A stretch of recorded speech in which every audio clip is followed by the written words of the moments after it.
YouTube, welcome back to my channel.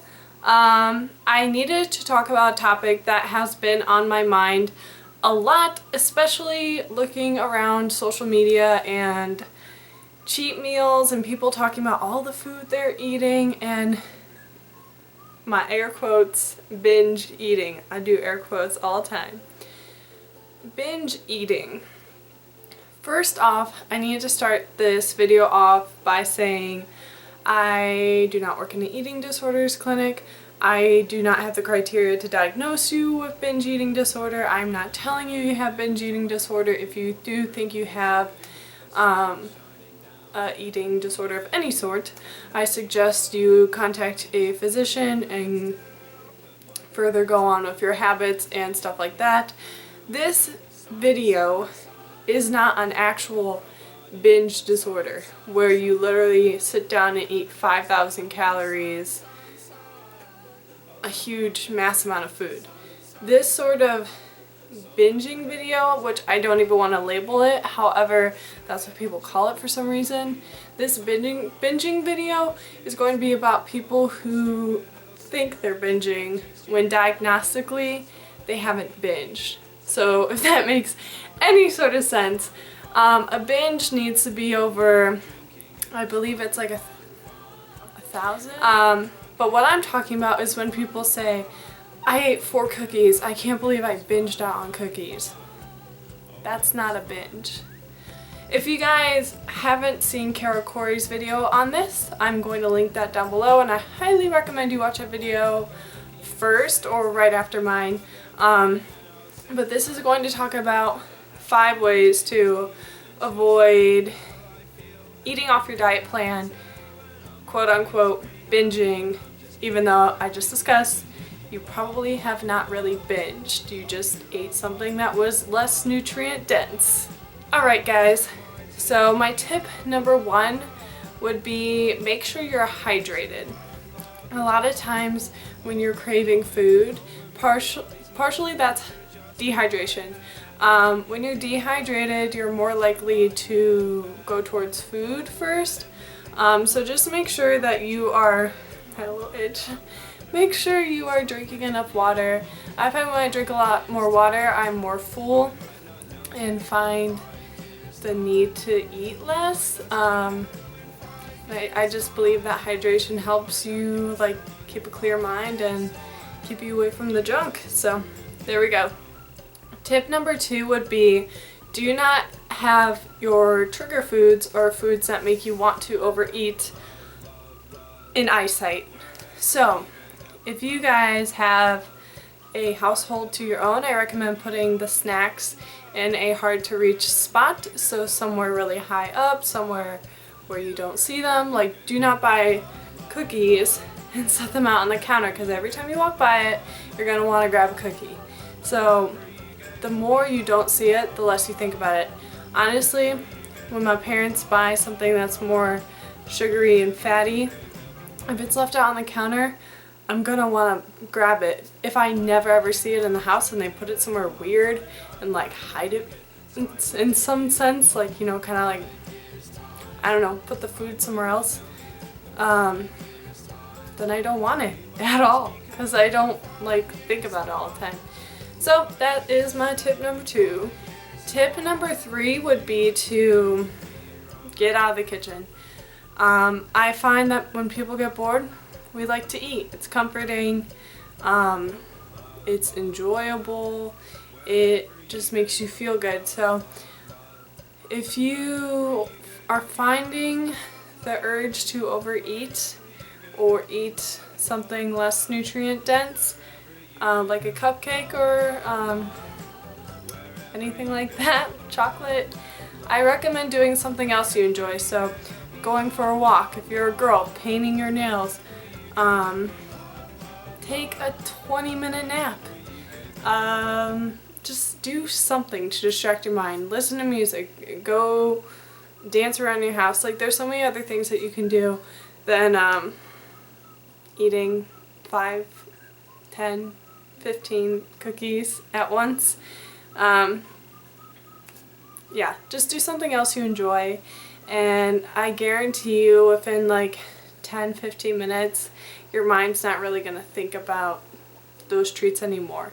And if it is, take one cookie or two and then take the package and put it somewhere else. And don't take any more cookies. Tip number 4 would be know why you're binging.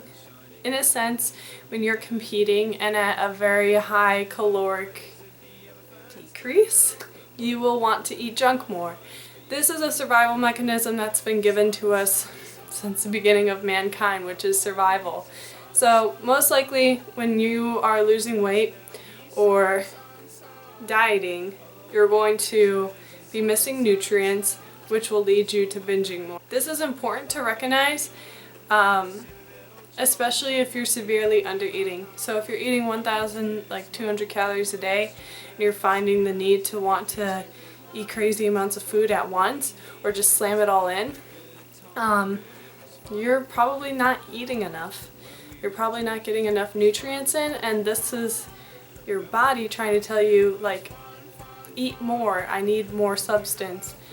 That's a lot different as compared to eating 2,500 calories and your body saying, eat this all at once. That's more of a craving, as where the being severely decreased is more of a survival mechanism. So I hope you guys can kind of see the difference there. Lastly, tip number 5 is don't buy the food at all. If you know you're gonna eat or overeat it or feel tempted or think about it all the time, don't buy it. Make those foods a treat and don't call them cheat meals. I think cheat meals is a horrible term. You shouldn't feel like you're cheating. Cheating is never a good thing. I like to call them treat meals. It's still the same concept. I just think that the wording cheat meal has a negative kind of thing to it, and I don't think food should be negative at all. Have a treat meal, have a treat every so often. If you're in contest prep, like doing like a bodybuilding bikini show, make those treat meals smaller. So don't have like half a pizza or a Big Mac for your treat meal. Have like a little bowl of frozen yogurt or 2 slices of pizza, something like that.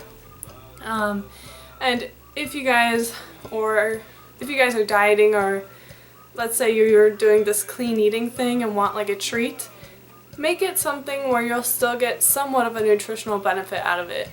So what I mean by that, and this also can go for competitors, is if you guys want a treat, at least get something that will have some sort of a nutritional benefit to it. So for meals, personally, I like to get like sushi.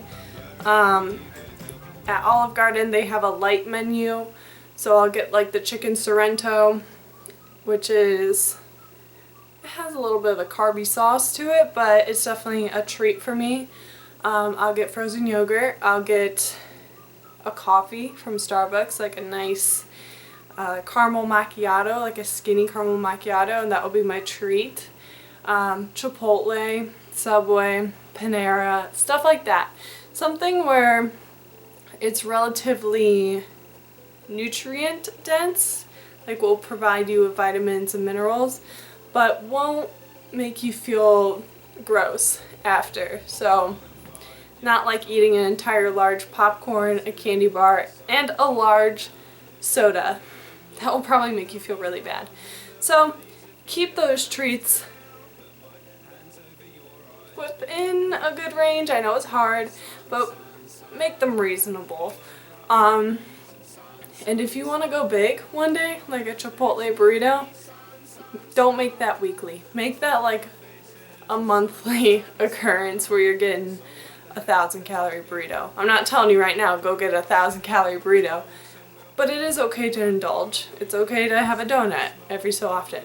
It's not okay to have a donut for breakfast, lunch, and dinner. So I hope that kind of gives you an idea of treat meals versus this big mass of food that you don't eat. I hope this video helped you guys out, especially for those of you who have struggled with this before. I know I struggle with being tempted by food and wanting to eat it.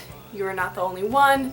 I can reassure you that everyone has had the feeling before, unless you're a person who can eat literally whatever you want and not gain weight, or not feel bloated or gross after.